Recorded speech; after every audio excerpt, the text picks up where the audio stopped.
Hello, it's Lion here with Hobbies of Man once again, and today we are doing another comic book review. Today we are reviewing Radiant Black, Volume 1. And Radiant Black is written by author Kyle Higgins, who has done a lot of work with things similar to this. This is his own series, as far as I can tell.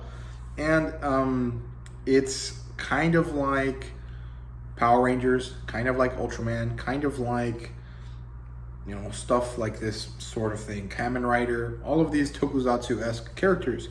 And it's illustrated by Marcelo Costa, who I don't know anything by. I don't think I've ever seen any work of his before. I might have, I just can't remember, but it's kind of interesting. The publisher here is Image, as you guys can see right there. And right there they have the little eye on every one of their books, so you guys can see it.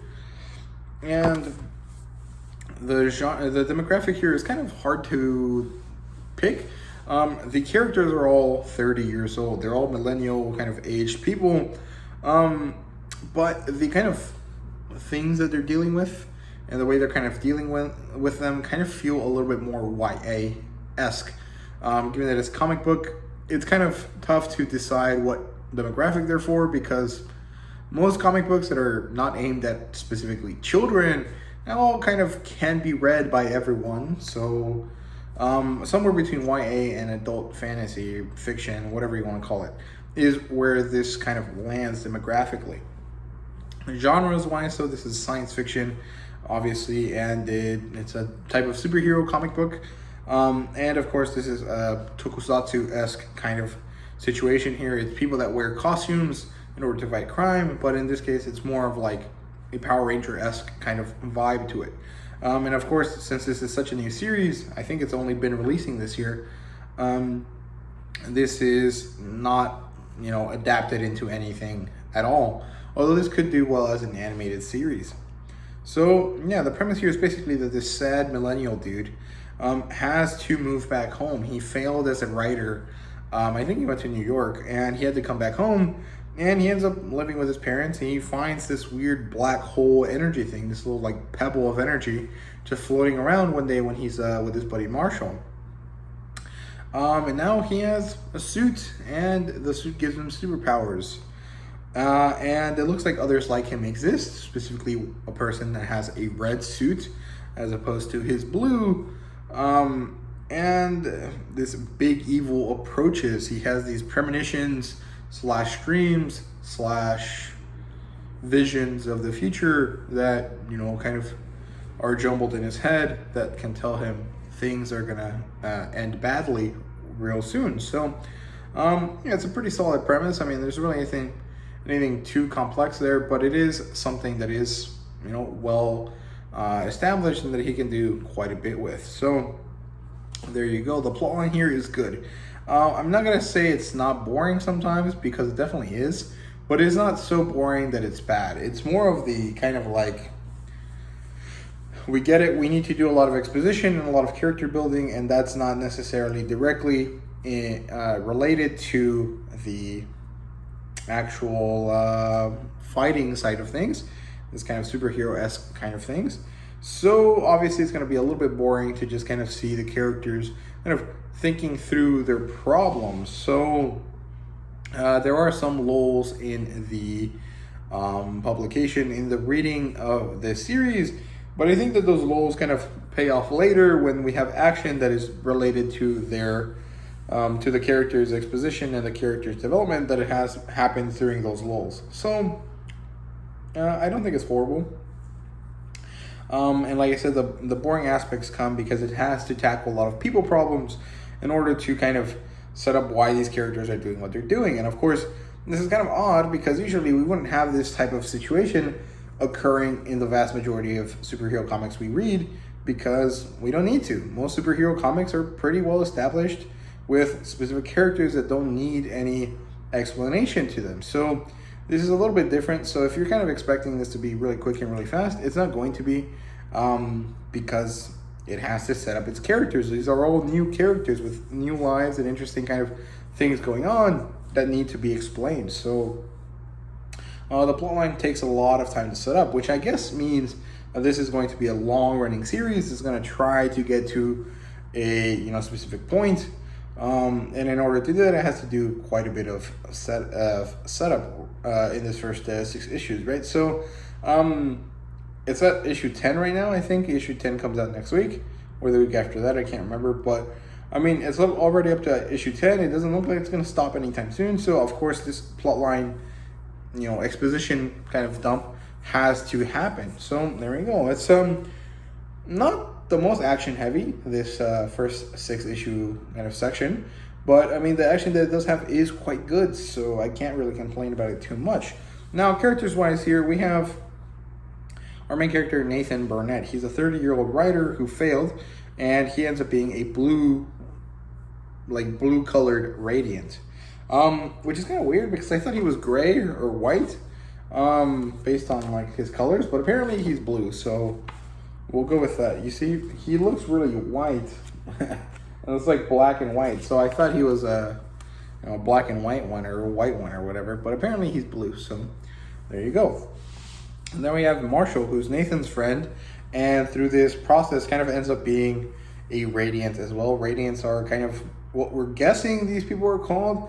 That's what they end up calling Nathan, so we're going to just assume that all of these people are also Radiants themselves. So there you go. We also have the Red Radiant, who we kind of get development for in the last issue, but it's kind of interesting because it doesn't really have to do with anything you would assume.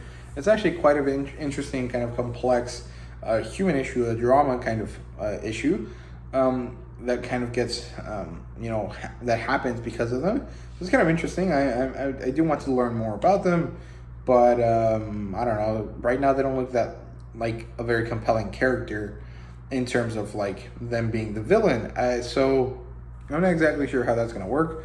There's quite a few other characters involved. There's Nathan Stad, who, for all intent and purpose, seems like he's a bad guy.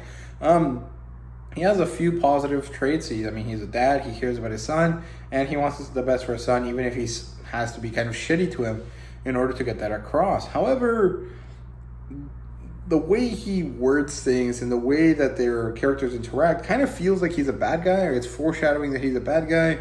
So I'm not too sure, but I do kind of feel like that he's going to become a bad guy. In fact, during the whole reading of this volume, I actually thought he was the Red Radiant.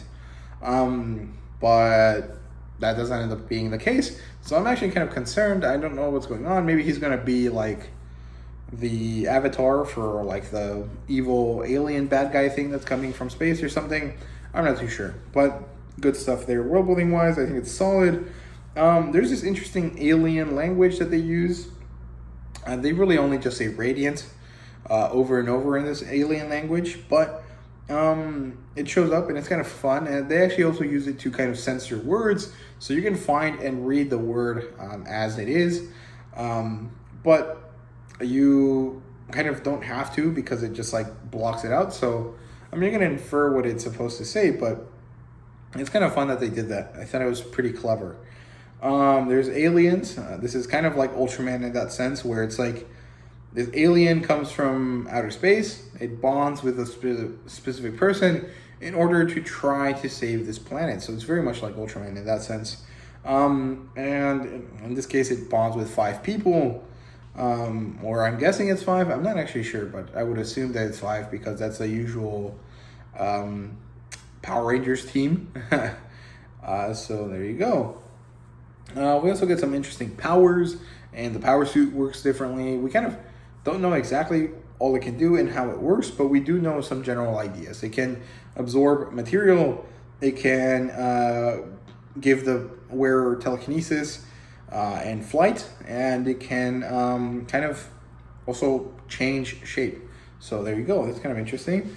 The suit has quite a few powers, and I'm guessing that there's quite a bit more, but we just don't know them yet. And yeah, art-wise, I think it's very nice. Marcelo Costa really does a good job here with the fights and the way he frames action. I don't think the paneling is particularly inspired, but it's not bad, and it's actually quite good. Sometimes when Western kind of comic books have very kind of dynamic paneling, it's actually kind of hard to follow the story a bit. So I actually quite like that it's not a very complex paneling dynamic here. I think it's quite good overall. So yeah, art-wise, it's very good. It's not my favorite by any means. It isn't my preferred style, but I don't have any issues with it. I think it's quite well done, and it doesn't have any